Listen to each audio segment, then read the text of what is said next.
Her ser vi to skabeloner, som er lavet til montering af fix 51-45 slutblik til kolberne på en stanglås.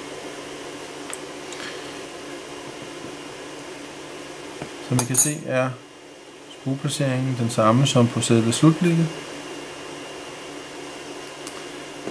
De to skabeloner fungerer stort set ens. Den her er dog den mest brugte.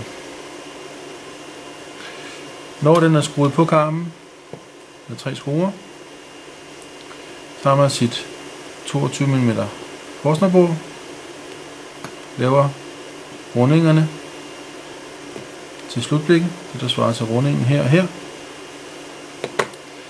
tager sit Forstnerbord og borer ned i dybden, så der er plads til kolben.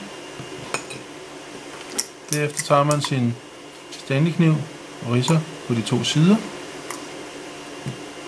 Så er man næsten færdig. Man tager så skabelonen af.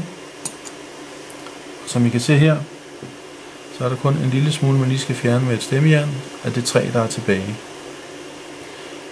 Så ridser man med en Stanley-kniv her og stemmer ud og sætter slutblikket ned i. Her får vi en pæn afslutning, og det ser faktisk ud som om, at slutblikket er fræst ind i karmen. Hurtigt og effektivt.